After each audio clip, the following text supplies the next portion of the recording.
The COVID-19 pandemic forced governments worldwide to impose lockdowns earlier this year. As millions stayed at home for months, normal life ground to a virtual halt. That meant a major reduction in air and water pollution. Some animals even reclaimed their stolen habitats. But as some countries start to ease emergency restrictions and governments implement plans to rescue their economies, many are concerned the clearer blue skies won't last forever. How will the post-lockdown surge in greenhouse gas emissions affect the climate crisis? This week we connect with one of the loudest voices urging an environmentally friendly financial recovery for the world. The Executive Director of the International Energy Agency, Dr. Fatih Birol, talks to Al Jazeera.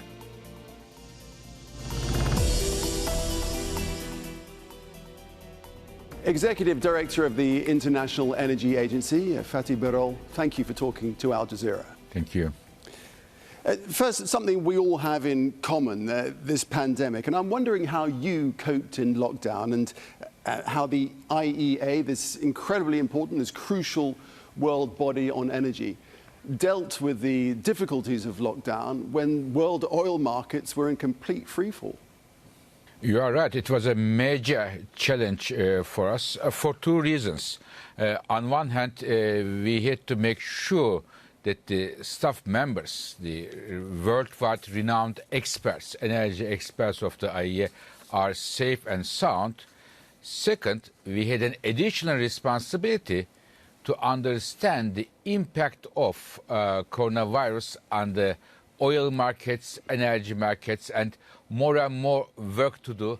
And we basically almost 100% worked from home.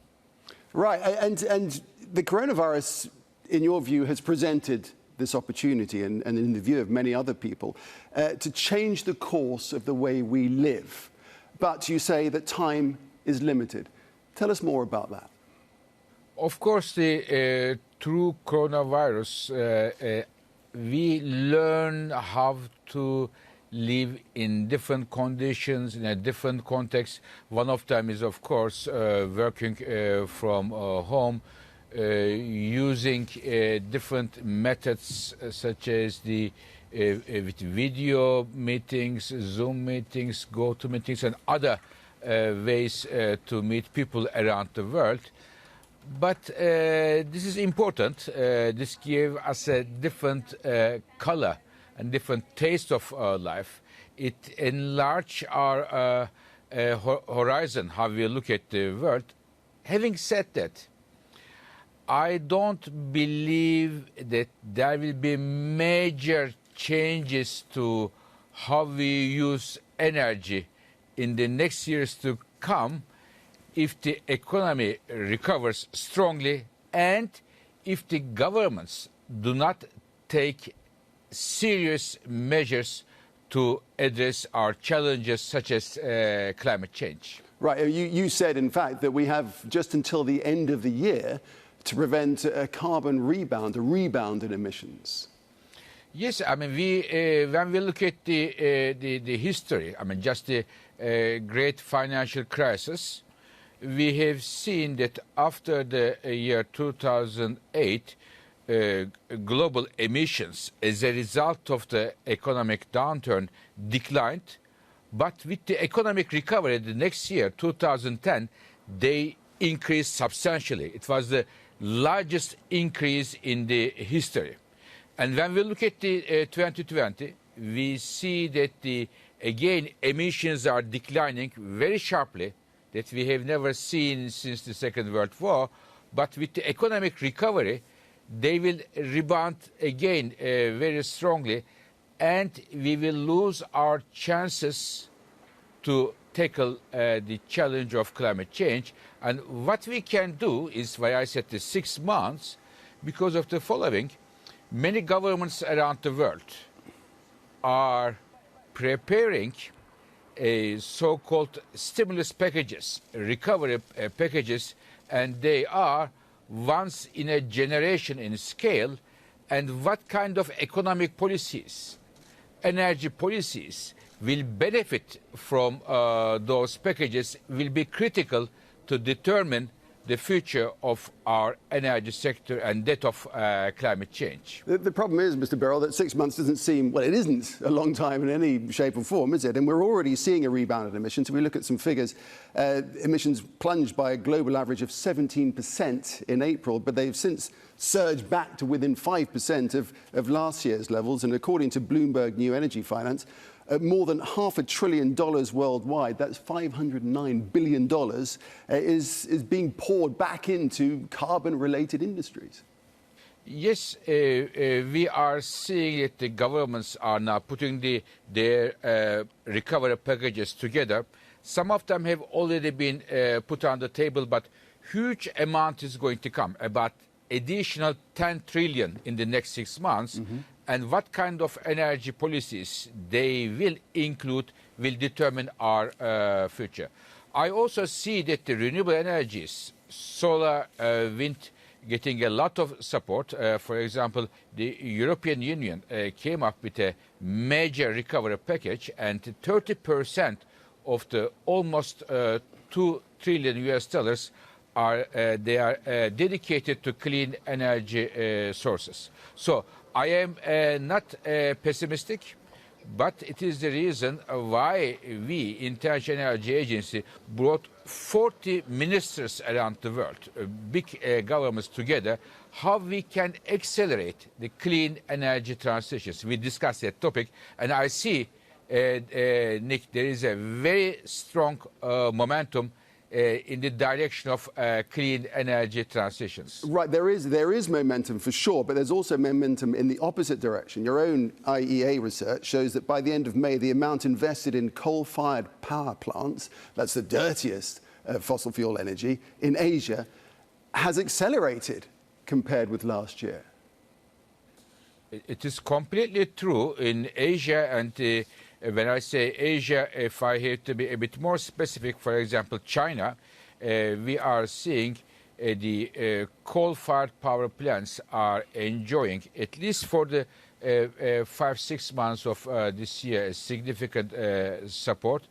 But we will see whether or not this support will continue throughout a year. When we talk about the climate change, of course, all the fuels, oil, gas, coal, they're all important elements to focus on. But to make everybody to understand the problem, if we have to focus on one fuel to understand the order of magnitude of the challenge, it is coal. Coal is the major issue here. And unfortunately, it is not only whether or not we will build new coal plants. The existing coal plants we have today, if they continue throughout their normal economic lifetime, 20, 30 more years, we have no chance whatsoever to reach our climate goals. So we have two objectives. One, what we are going to build new should be sustainable, environmentally friendly. But the second, how we deal with the existing infrastructure, coal plants, iron steel plants, the cement plants, and others. So we have two jobs at the same time to deal with if we are serious to address the climate change. So, and when you say that coal, gas and oil are important elements of the dealing with the climate crisis, you mean that they are still needed as we make the transition to becoming carbon neutral by 2050? So in terms of oil and gas, if anybody thinks that tomorrow we will not need oil anymore, gas anymore, they are in a dream world. We will need oil and gas years to come, but their share in the global energy mix will be declining because the world will go more in the direction of electrification, electricity. And it is very important where the electricity will come from in addition to renewables. Some people talk about nuclear, and there are some new technologies which are knocking on the door, such as hydrogen energy, or a very important one, in my view, one of the most critical technologies, which is carbon capture and storage, which is a technology which can use the fossil fuels, oil, gas and coal, without emitting emissions which are dangerous for our climate. So these technologies are very important that can help us to use fossil fuels without harming the environment, but they are still in the early stages of being a part of our energy markets. Of course, but there are many who would say that the technology of carbon capture and storage is something that will only prolong the use of fossil fuels, that will encourage the further exploration and getting oil and gas out of the ground. So to be honest with you, I have no problem with energy. Energy can come fuel A or fuel B or fuel C. My problem is with emissions. Energy is good, emissions are bad. If we can use energy without emitting the carbon dioxide emissions, other greenhouse gases, there is no problem. The issue is to find a solution to have a carbon-free energy, and carbon capture and storage is one of the solutions, and the others are also very important, such as hydrogen. We should all understand that you started the discussion with the lockdown around the world. We should all understand it was so important to have energy to continue our lives, economic lives, social lives. Through electricity, we were able to communicate, the hospitals could work.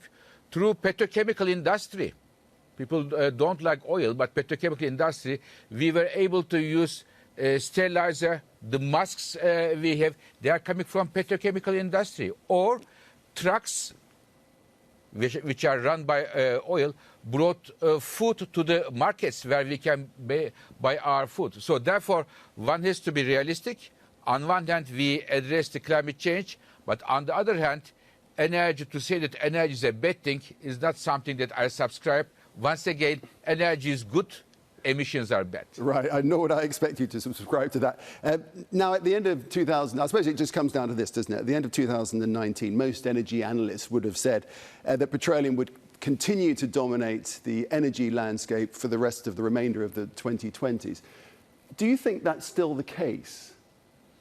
I think oil will be still a very important part of our energy mix because oil products are used mainly for the transportation sector, cars, trucks, aviation. And for these sectors, we do not have an immediate substitute for oil. For example, we mentioned coal. Coal is used in the electricity generation to produce electricity. We have substitutes. We have natural gas, we have solar, we have wind, we have nuclear. But when it comes to transportation sector today, we do not have a readily available technology as of today or tomorrow and maybe the day after tomorrow. So we will use oil for years to come, but we have to prepare ourselves, especially those oil-producing countries, prepare ourselves for a transportation system which is run by electricity. It is not completely today. We have some cars, but the trucks, buses, aviation still run by oil. It is not today, but it is coming in the future. So the countries in Middle East or Americas or Asia whose economies are exclusively relying on oil and gas revenues need to diversify their economies for the day that oil will not be a major part of the energy mix. It is not today, but it is on the horizon. You talk about the road transport sector, but of course, conversely to what you're saying, that the electric car market is growing exponentially. It is growing very strongly. It's still, there are challenges in terms of cost, in terms of infrastructure, in terms of the mileage you can drive a car, but these will be overcome more and more in the next years to come. Here, the key country is China. Half of the electric cars in the world today are in China. Other half, all the other countries put together. If China continues its policies to subsidize the electric cars, we will see the cost of electric cars will come down, and it will be more and more affordable in China and elsewhere. But when I look at the future, in terms of the private cars, I see a growing share of electric cars around the world. China is important, Europe is important, and especially some countries in the Americas are important. Have we reached peak oil, do you think? I do not think so. So many people I know where you come from, many people after the coronavirus set, it is some of the, in fact, the CEOs of the major oil companies, we will never come back to the oil demand levels again that we had before the coronavirus. I don't think so.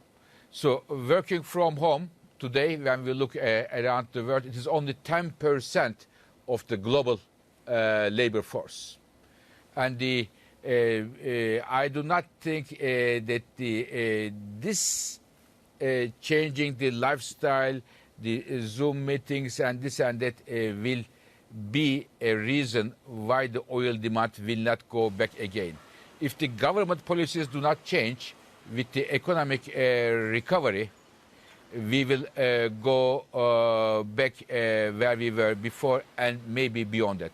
The question is here, the determinant question is not the changing of the behavior of the people.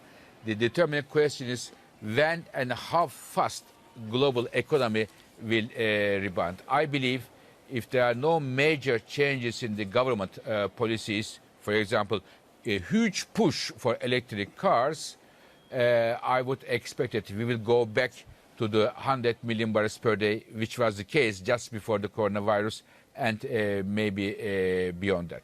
So how do we encourage governments? We need zero CO2 emissions by 2050 at least. There is this stimulus that you've talked about, $9 trillion is out there. But how should that money be spent? How do we encourage governments to spend it in the right way to get to that climate destination? I mean, today, when you look at the governments around the world, wherever they are, their first and foremost preoccupation is rebound of the economies and creating jobs. And what we have done, working together with IMF, we have prepared a sustainable recovery plan, IEA and IMF together, focusing on the next 3 years. Which energy policies governments need to focus in order to see a rebound in their economies, create jobs, and make sure that the emissions continue to decline. There are 3 major policies. One of them is improving efficiency, especially in the buildings where we have efficiency improvement, renovation of the buildings, private buildings, public buildings, mean that they create a lot of jobs. This is a job-creating machine. Second, renewables, solar and wind, they are very important. They also boost the economy, create jobs. And third and finally, modernization, digitalization of the electricity grids around the world. 3 of them together create jobs, boost the economy, and at the same time bring the emissions down. So even the governments who do not put the climate change as a top priority, in my view, in view of the IMF, needs to push these energy policies just to create jobs and just to see their economy is growing. But we do need leadership by example, don't we? And is what you are saying even feasible when the man who's in control of the world's largest economy, that's Donald Trump, decides where the money goes there? And we all know that he's a keen supporter of fossil fuel and beautiful, clean coal, as he would put it. Leadership is extremely important and showing a clear pathway for the governments around the world. Now, it is the reason, 9th of July, we brought the Minister of Secretary of Energy of United States, Canada, Brazil, Mexico, China, India, Japan, all of them together and discuss how we can accelerate the clean energy transitions and have a sustainable recovery, economic recovery.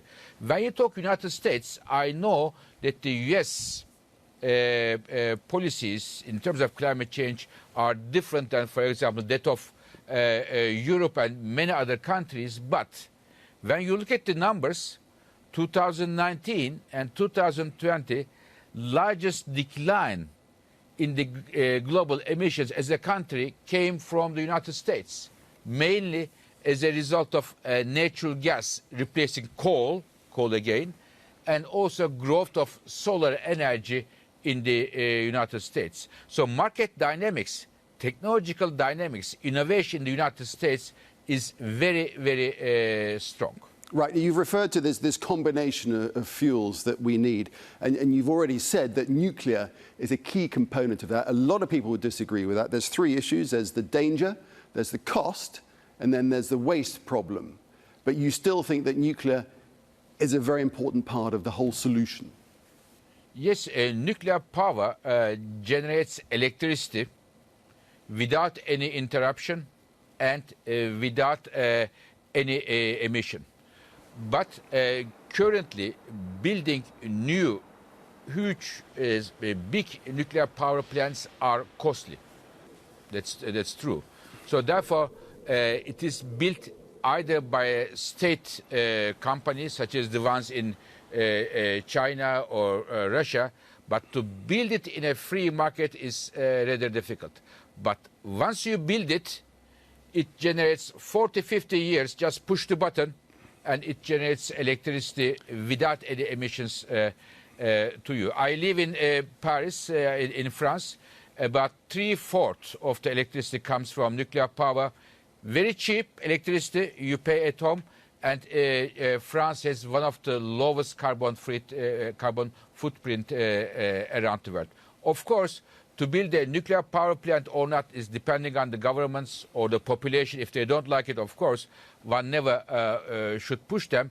But nuclear power provides electricity with very low cost when you once build them, and at the same time without emissions. But France, it is the world's second largest nuclear user, but as you know, I think it's planning to reduce its reliance, and Germany is pulling out of nuclear after Fukushima. The whole push behind nuclear is dwindling.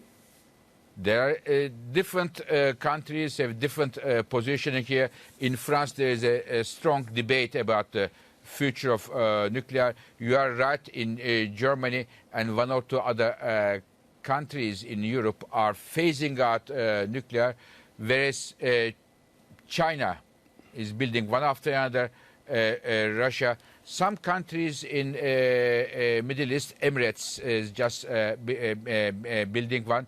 In the United States, about 20% of the electricity comes from nuclear power. What United States they are going to decide will be very important. In my issue is, for example, in Europe, where I am, about 1/4 of the electricity comes from nuclear power. If we don't build any nuclear power plants, which looks the current position now, which fuels we are going to fill that vacuum is a key question. In some countries we have seen nuclear was out, but coal was in to fill the gap, which once again increased the carbon dioxide emissions. Right. So we have to plan this very carefully. Again, my problem is not the energy, this energy, that energy. My problem is the affordability of the energy and no emissions. These are all very difficult issues to wrangle with, aren't they? Finally, may I ask you, Mr. Birol, you're at the helm of the IEA at a pivotal moment in the human story. You have a huge amount of responsibility. How does that responsibility feel? How do you wear and bear that responsibility? It's a huge responsibility looking at the entire global energy markets, working with all the governments around the world, and of course with the energy industry, big responsibility. But 80% of the emissions causing climate change come from the energy sector. We have to fix the problem in the energy sector in order to address our climate challenge. Fatih Birol, Executive Director of the International Energy Agency, thank you for talking to Al Jazeera. Thank you very much.